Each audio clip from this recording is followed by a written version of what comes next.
She's a future scenarios researcher, not futurist. She told me, I'm not a futurist, I'm a future scenarios researcher. And I'm super excited to have Ligia here. I know a little bit about her work. I think she's bringing some elements that will make us reflect what kind of scenarios we want for ourselves, right? Because Agile is much more than a framework, it's a mindset, but it needs to follow the future scenarios. So which scenarios we are talking about? What are the possibilities? Ligia, thank you so much for being with us. It's a great pleasure to having you finalizing this productive day with your thoughts and insights. Oh, it's an honor being here since very early.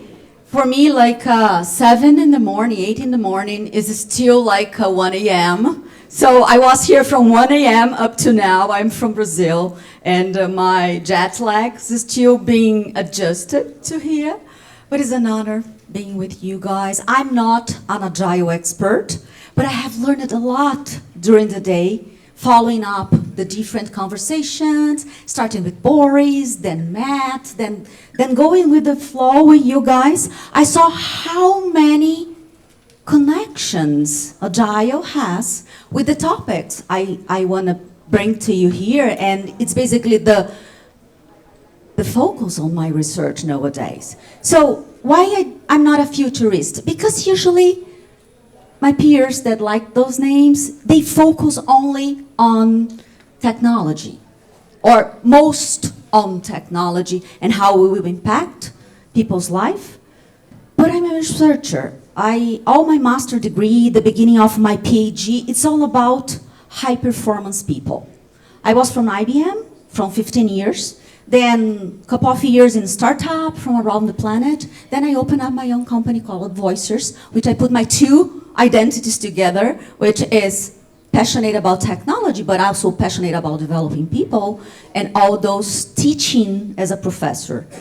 On that perspective, when I did my master and I started in São Paulo and tested some of those data in Wuhan, but it was Wuhan 2010, only the people around my university knew about Wuhan. Now the global knows about Wuhan. We checked that high-performance people usually deliver 2 or 3 times more than average ones. And my hypothesis at the moment, like 10, 15 years ago, was, can we build up high performance? Anyone can be turned into high performance? Or no? High performance are born, and then companies recognize them, and then they make the difference from the organizations. When I started listening from the history of Agile and the way you are dealing with the transformative in companies, in process, it's pretty much similar characteristic. Is Agilist that you guys call, like the evangelist from Agile, right? Is similar characteristic from high performance. People that have vision, that are bold, that want changing things in the way that they are very passionate and they go about it. You guys call Agile. I call them new humans nowadays. And that's what I'm talking about for closing our day. Before I go to my main research at this moment, and that's why I'm talking about the co-intelligence, is the era of it. It's, of course, artificial intelligence, but all around, together with the Agile frameworks. But probably also the way you go through each one of your high performance, your expert, the person who really does difference inside your organizations, with the framework or without, probably they have a different vision, a different way, a more integrated way, a more conscious way to see what is going on, whatever is the challenge. So, thanks for the partners and for the sponsors, otherwise we will not be here up to now. And futures for me comes in layers. That's why I always picture in plural, and it's my signature, this S. It's as many futures as human beings, maybe 8 billions and counting, you know? But every single future studies methodology, we also have methodologies, is based on possible and desirable ones. So usually my colleagues like the possible, I like the health, the positive, the desirable ones. Why? Because we share the same space, but not necessarily the same time. You guys are working on bringing futures to the present through a framework, but probably you still find people, I'm gonna call 90s because was the last decade. We were all organized, hierarchical, and we still have recall of those moments. And from there to here, I find groups and I find teams nowadays in organizations when I apply my methodology and my studies that there are people that are in the 90s personally, the way they lead, the way they see the business, the way they do things, and there are people in 2050. So 60 years of difference. They cannot even understand each other because of their level of consciousness about the reality. So it's very important for us, the maps, the next step, and frameworks and a group like yours help people to refresh and bring them to a future in a way that is agile. And otherwise that I learned nowadays today is, usually we think agile is fast. Fast is one of the explanations I've learned this day.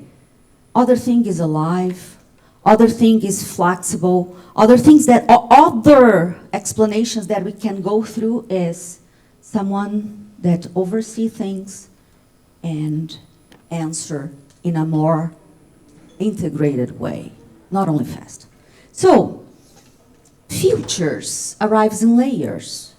That's why we share the same space, not the same time. So the present of you probably is the future of many. We have a lot of people still stuck in organizations in old traditional way of management. And it's not just my job as a researcher, it's everyone who already saw the future or lives in the future bring it to the present. Otherwise, technology is gonna take our places. And that's why I usually bring new technology fighting against what we call Black Mirror effect. Who already watched it, the TV show?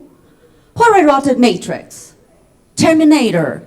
Any dystopian show or movie that brings the best of technology with the worst of human beings. That's pretty much what I find when I go to different audience. I know here I am among people that knows about technology, but it's pretty hard for us to find positive scenarios where technology is gonna find people that is not machine anymore. Because we are still, the moment that, we still know the moment that, the moment of the day that we are using as machines. And that's the part that goes to the AI, to immersive agent, robots, avatars, and whatever is the technology that's coming. So, my question for you today is, we have been so long using our working hours for process instead of people, that I don't know if all of us, including myself, that deals with this research every day, really knows what we are gonna do with the time that all this technology together is gonna give us. So, I want that you be with me, but using these two lenses, only two technology, basically smartphones, mobile, and data, give us this ability of being digital, building up unicorns, being hybrid, somehow sending thoughts in 3 clicks. That's what WhatsApp is all about. I think, and then I send. On that perspective, I became a mobile person, someone that can send thoughts in 3 clicks in 2013.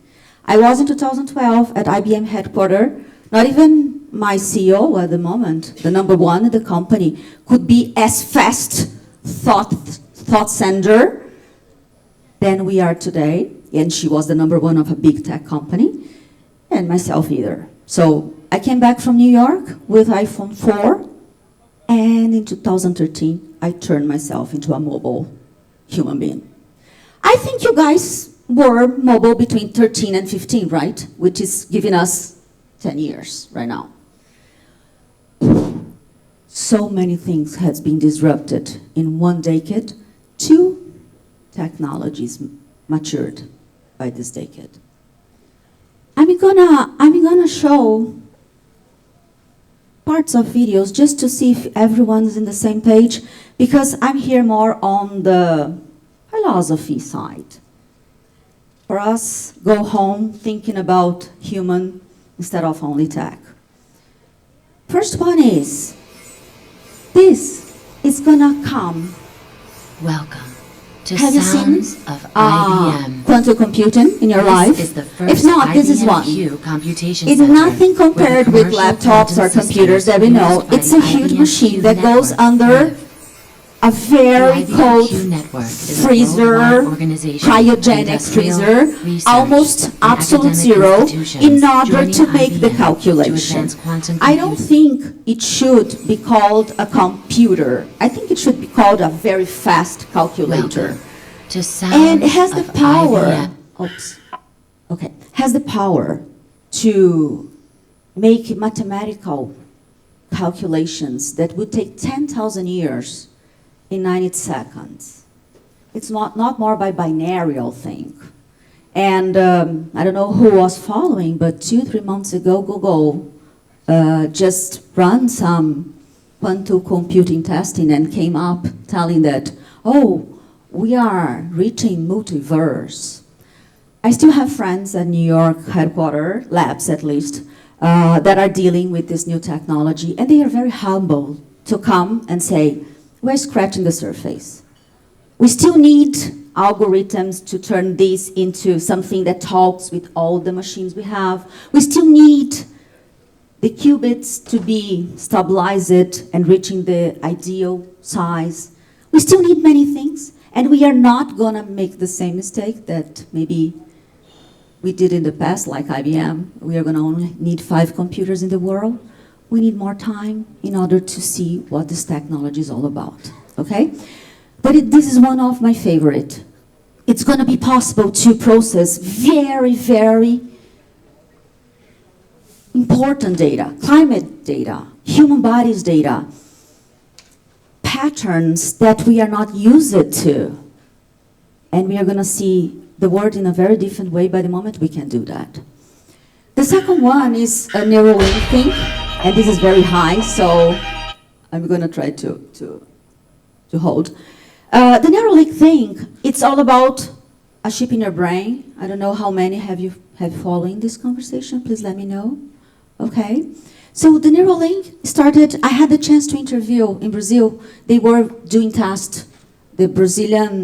One of the Brazilian scientists is very known by their research with this neural and link and intelligence from the brain, and he was testing with the scientists from California, Elon Musk scientist at Neuralink. Brazilian mouses were trained during 30 days to do some movements. They took those cognitive polls, sent it to the cloud, sent to the Californian mouse. Immediately, those mouses could do the same thing that mouse took 30 days to learn. During the pandemic, they tested with monkeys. It happens too. And a year ago, it was approved, testings in humans. Ethically, they started by the ones with neural accident, neural dysfunction, cannot speak, cannot do movements, so you can do with the power of your thoughts. Some positive results make those people communicate again. Others, some biological problems we're also facing, but they are in a trial, they know about those things.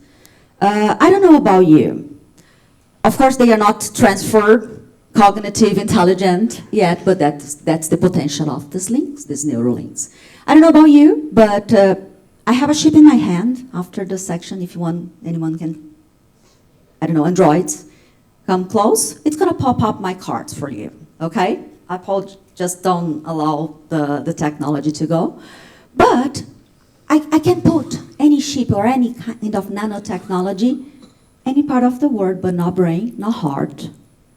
Because I still think I just need technology on those things if I'm very ill. Otherwise, mainly brain. I don't think we are there yet to know what the brain is, what consciousness is, and what makes us different from machines. Part of my study goes about the hemispheres. You know, AI is being built at the image of our left hemispheres, which is logical, rational, objective. But the left hemispheres, where should be the master of us, we don't give much attention. Right side is the responsible for real creativity, real sensorial perception of the planet, where you go with your sixth sense, if you have intuition, and go to the world and bring up memories and knowledge and wisdom, and then produce consciousness based on this. Also about the artistic part, what AI is doing is bio-copying or miming your left side of the brain. So human is more than just sides of the brain, but I want to give you this perspective. So the link, if you want to go, go. But for the ones who are in my team and doesn't want to go with anything in your brains, what Facebook, now Meta, did in 2019, bought a startup which do similar things, like every single thought that we do, it's possible to be captured. Every single thought makes micro movements possible to be captured by your pulse. And in that perspective, you're gonna see, like, we can open up things in the digital immersive world. We are gonna levitate object. We are gonna transmit thought digitally, immersively, based on this kind of technology. The ones that are testing immersive reality with Quest 3, which is the best glasses they have there, the one who are following up Orion, which is still under their labs, see that they already give you the sets, the headsets, with a band that can capture your thoughts based on micro movements. So the future is all about thoughts and how we are gonna capture and colonize and live in people's mind and bring in from their future intention. Maybe to buy the next thing, maybe to predict the behavior, maybe to see where we are going with your political options. But definitely, it's about here, too. So, my favorite technology of all, and that's the last one for us to go to a closing, it's Hyperloop. I know that Dubai tested some of those pods. It's like transporting people, good, and things in the speed of sound. It's more than 1,240 kilometers per hour. Like in pods that comes like metro every 40 minutes, every 40 seconds. And on that perspective, they connect to places like here to maybe Abu Dhabi in 5 minutes, you know? It's very fast. They don't go over or under the oceans yet, but definitely they are gonna connect people in a speed that's very, very important for us to expand our vision of the world. Every time I go further or I go very distant, like I come today, I could meet at least here 20 nationalities in a simple coffee that we had outside. I expanded myself in 2 days since I arrived, way more than I expanded the last 4 years, because we had the pandemic. I was a mother in the middle of 2020.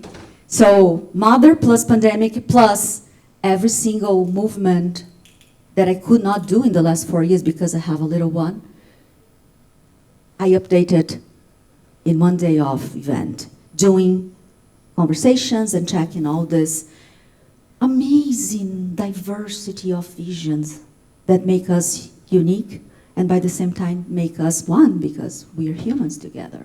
So on that perspective, the tech's not the problem.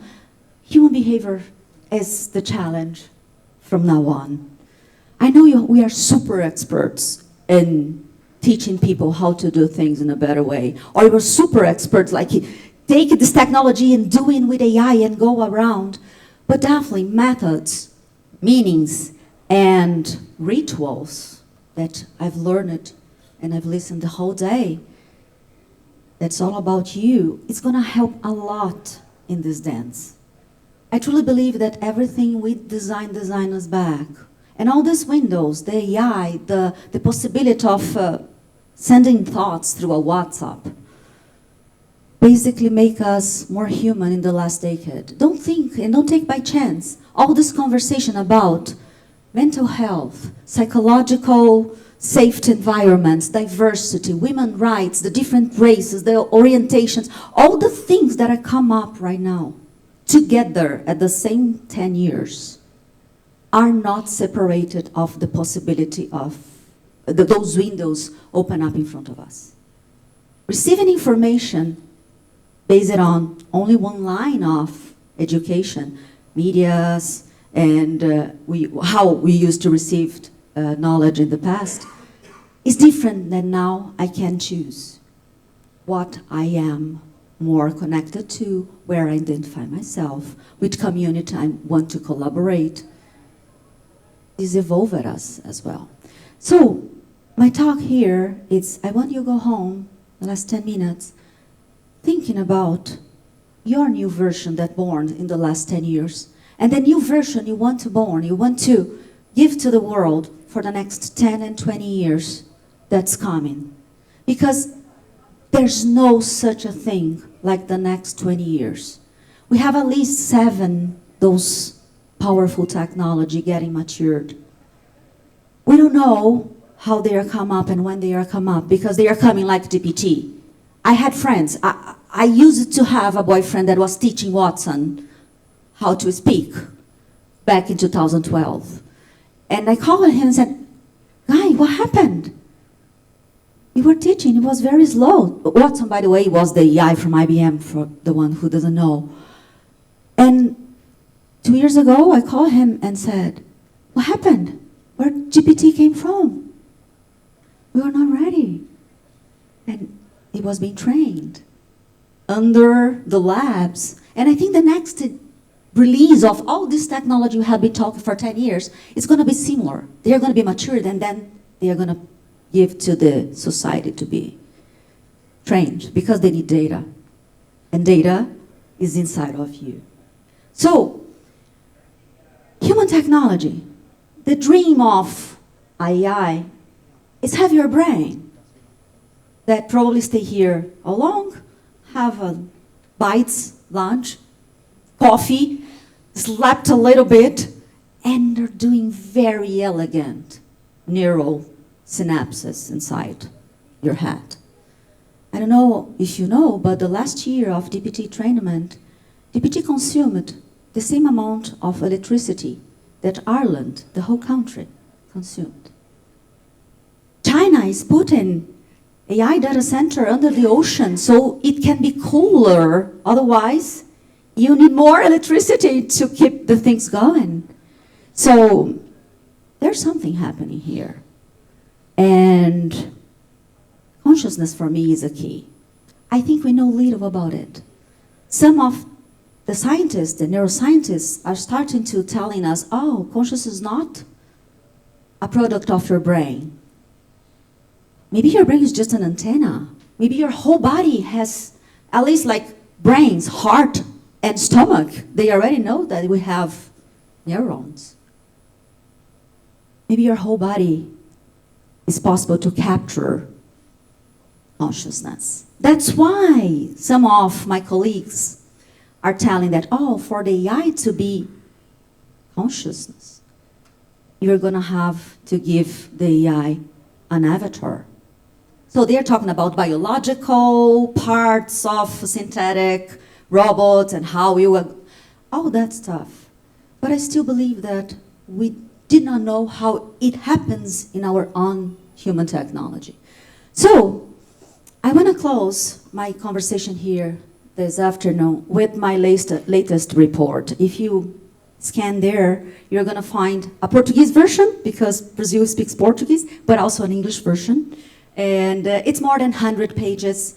We did a lot of data and interviews with different people in different areas.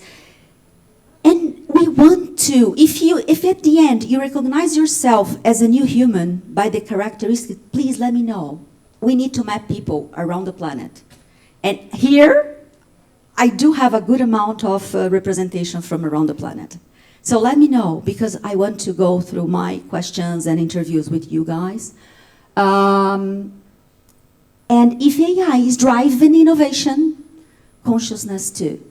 Every time a person expands the way they see reality, see themselves, they demand different things. In the same area we are discussing the whole day. Oh, what's the future of work because of AI? Oh, AI is going to do this, the people is going to do that. What's the future of consumption based on AI? Oh, we are going to consume this way, the agent's going to buy that way. What is the future of leadership based on AI? Oh, the leaders need this and the AI leaders need that. Consciousness is the same. I think impact more. But here's the blind spot I mentioned in the morning. Nobody's talking about it. It's a whole blind spot.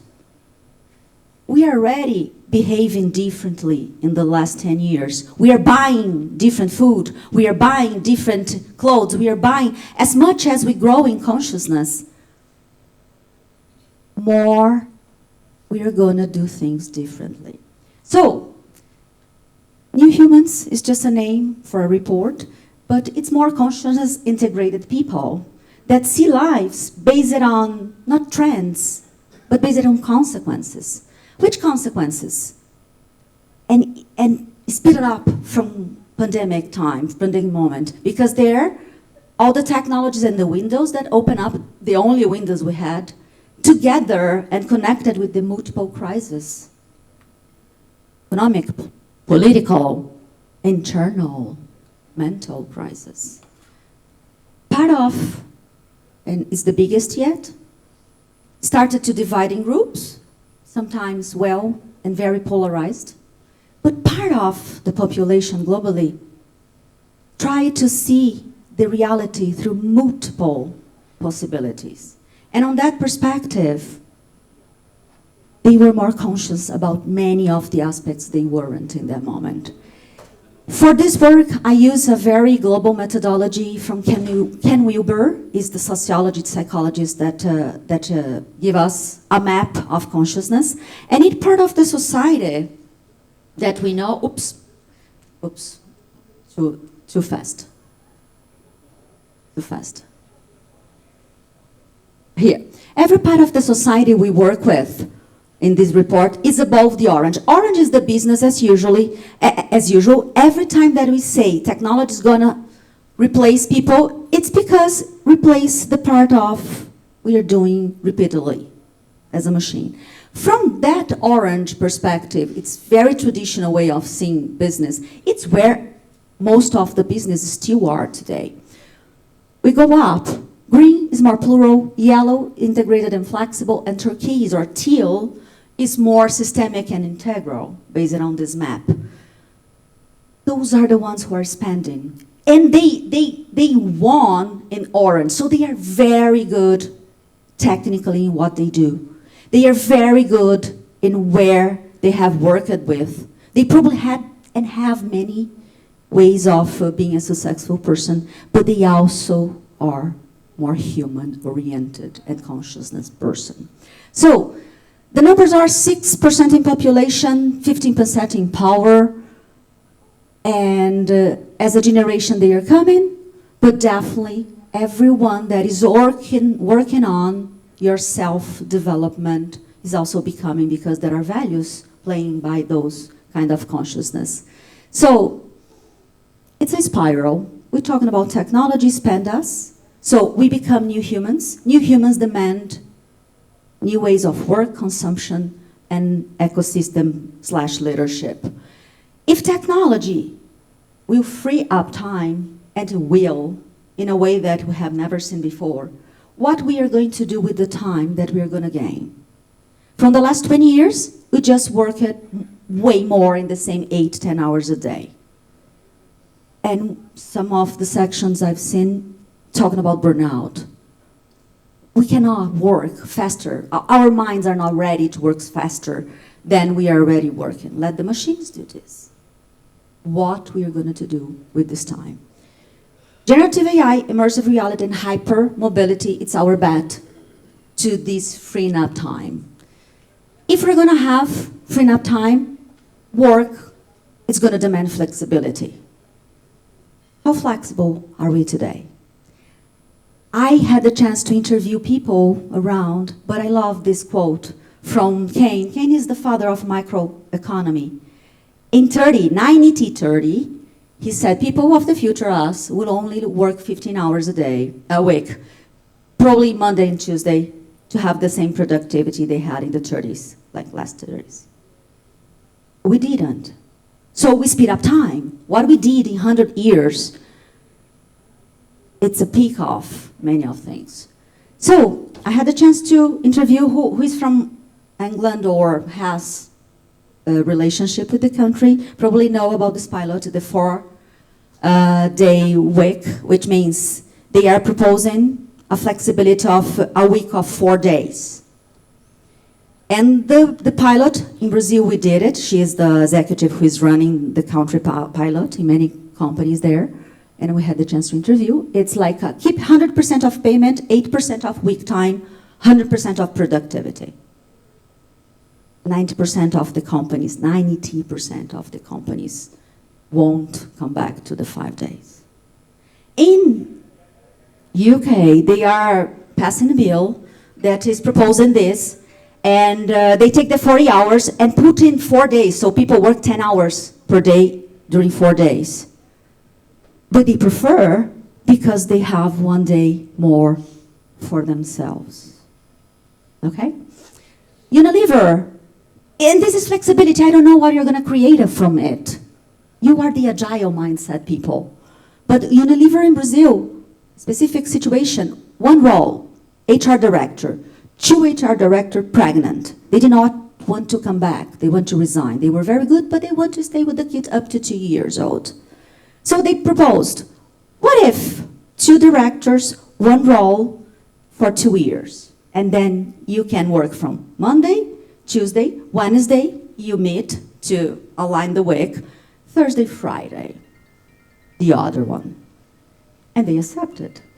During 2 years, they worked it this way. They could be more with their kids. When the kids turn 2, they come back to full-time job.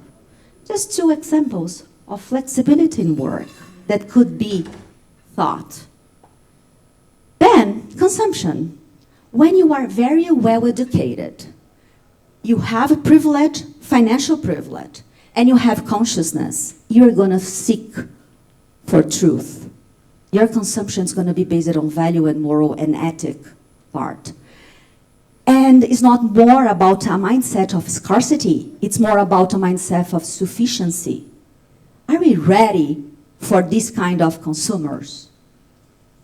And the last one from our wheel, our spiral, is ecosystem.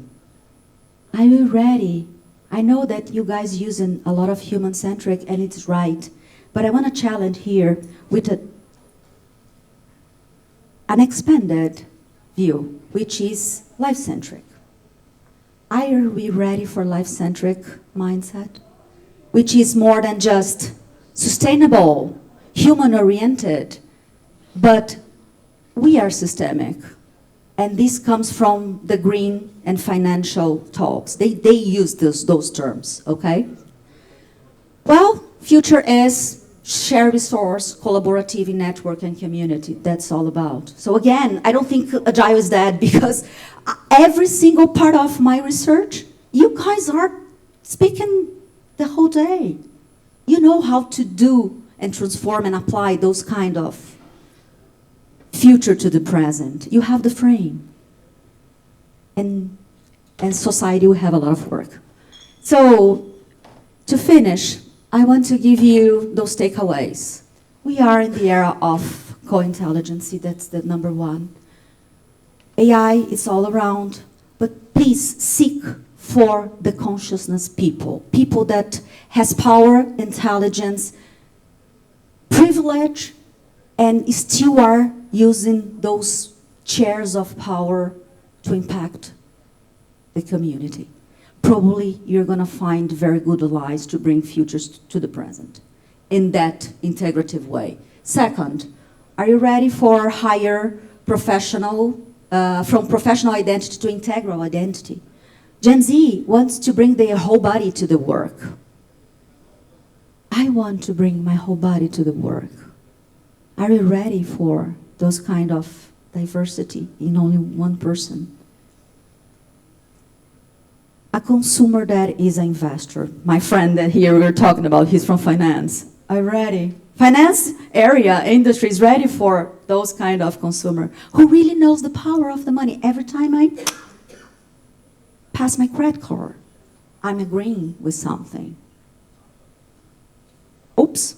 And from separation to intervene, which is this ecosystemic situation, and from hierarchical leadership to systemic leadership. Those are people. And again, I started my conversations saying that future arrives in layers. I already live with this kind of people because I interview them, I work with them, I hire them because of my work.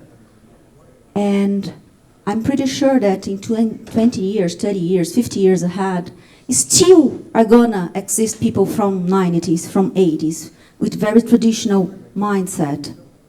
It's not about age, okay? It's about mindset.